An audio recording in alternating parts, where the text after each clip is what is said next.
नमस्कार बंधुरा आमार रान्नाघरे आपनादेर सबाइके स्वागत जानाच्छि।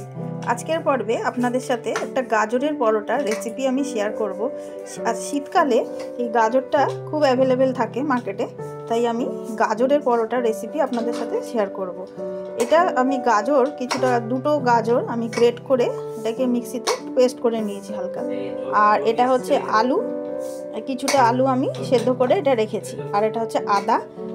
আর আমি মশলায় দেব এটা হচ্ছে জিরে গুঁড়ো, আর এটা হচ্ছে শুকনো লঙ্কা গুঁড়ো, আর এটা হচ্ছে ছাতু।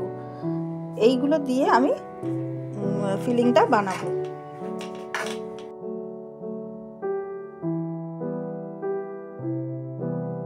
এবার গাজরের পরোটাটা বানানোর জন্য আমি ময়দা নিয়েছি কিছুটা, আর এখানে আটা নিয়েছি।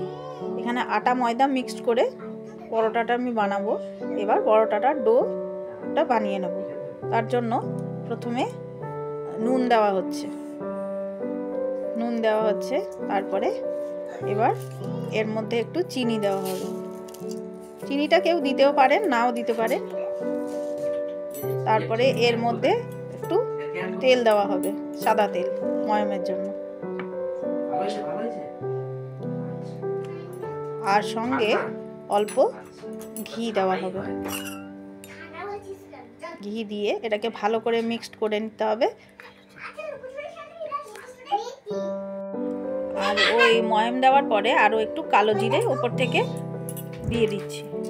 দিয়ে এটাকে ভালো করে মিক্সড করতে হবে।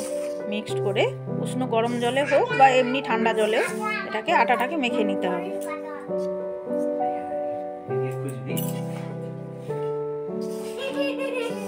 এবার ফিলিংটা বানানোর জন্য আমি কড়াইতে কিছুটা সাদা তেল নিয়েছি। এবার এই সাদা তেলটা গরম হয়ে গেছে। এবার এই তেলের উপরে আমি আদাটা ফোড়ন দেব।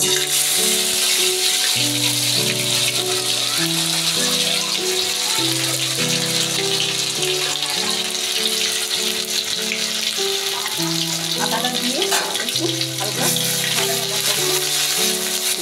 আদাটা হালকা ভাজা ভাজা হলে তারপরে আমি এর উপরে গাজরটা দেব। এবার ওই আদাটা ভাজা ভাজা হয়ে গেছে। এবার আমি এর উপরেই গাজরটা অ্যাড করে দেবো। গাজরটা দিয়ে দেবো তেলের উপরে।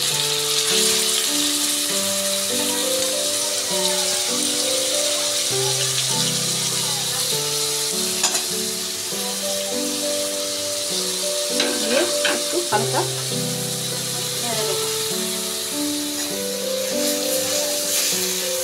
গ্যাসের ফ্লেমটাকে আমি হাই করে রাখলাম। গাজর থেকে জল বেরিয়েছে, সেটা যাতে ড্রাই হবে, এই জন্য আমি গ্যাসের ফ্লেমটাকে বাড়িয়ে দিলাম। এর উপরেই আমি এই মশলাগুলো অ্যাড করে দিচ্ছি। এটা হচ্ছে জিরে গুঁড়ো, আর এটা হচ্ছে শুকনো লঙ্কা গুঁড়ো অ্যাড করে দিলাম। আর এই আলুটা, ম্যাশ করা আলুটা আমি এর উপরে দিয়ে দিচ্ছি। এর উপরে একটু আমি নুন দিয়ে দিচ্ছি পরিমাণ মতো। গাজর আলুর পরিমাণ মতো আমি নুনটা দিচ্ছি। আর এই ছাতু দেখতে পাচ্ছেন, এই ছাতুটা আমি দিয়ে দেবো যাতে বাইন্ডিংটা ঠিকঠাক হয়। আলু দেওয়া আছে আর আমি অল্প ছাতু অ্যাড করলাম। এইভাবে ভালো করে মিক্স করে দিতে হবে। পুরটা রেডি করতে হবে। পরোটাটা বেলার জন্য আমি এরকম নেচি কেটে নিয়েছি। প্রথমে এরকম নেচি কেটে নিয়ে, আর এই আমার পুর রয়েছে, আমি পুরটা বানিয়ে নিয়েছি। পুরটা বানিয়ে এটাকে ঠান্ডা করতে দেওয়া আছে। এবার আমি এটাকে এরকমভাবে এরকম মাঝখানটাকে একটুখানি গর্ত করে দিয়ে এবার তার ভেতরে আমি কিছুটা পুর দিয়ে দেবো।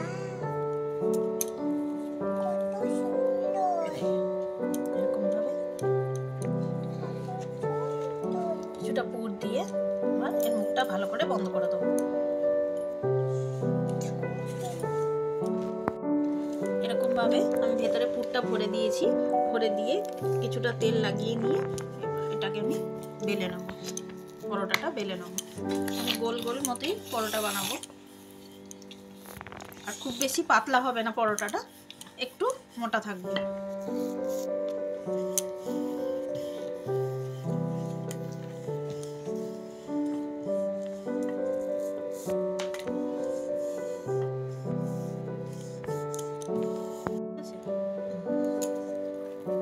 পরোটাটা দেখুন থিকনেসটা ঠিক এরকম হবে, খুব বেশি পাতলাও হবে না, মোটাও হবে না, এরকমই হবে।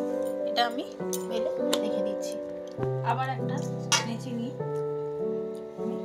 আর এইভাবে বেলে নেব।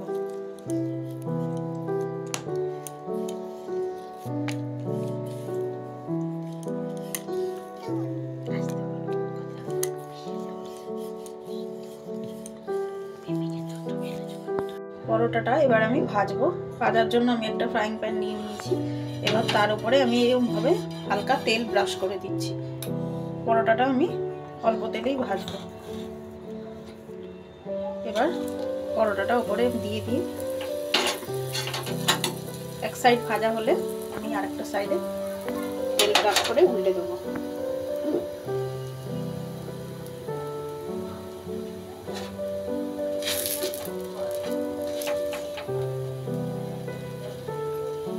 সাইডটা উপর দিকটা একটু হালকা তেল ব্রাশ করে আমি এবার উল্টে দেবো। এটা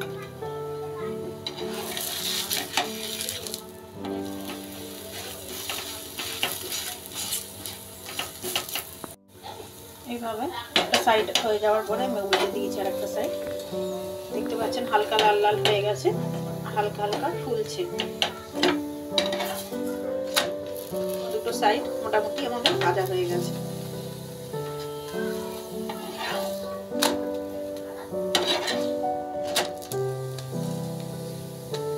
এইভাবে একটু সাইডগুলো প্রেস করে দিলে পরোটাটা ফুলে ভালো।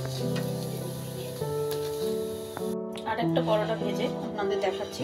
এভাবে হালকা তেল ব্রাশ করে নিচ্ছি। ওপরে করে নেওয়ার পরে থেকে একটা পরোটা নিয়ে এর উপরে দিয়ে দিচ্ছি। এই সাইডটা আমি একটু হতে দেবো, তারপরে আমি এটাকে উল্টাবো। এর উপর থেকে এই উপরের সাইডটা আর একটু তেল ব্রাশ করে দিচ্ছি, দিয়ে এটাকে আমি এবার উল্টে দেবো। উল্টে দিয়ে এরকম সাইড থেকে আমি প্রেস করবো। আঁচটাকে একদম কমিয়ে রাখতে হবে।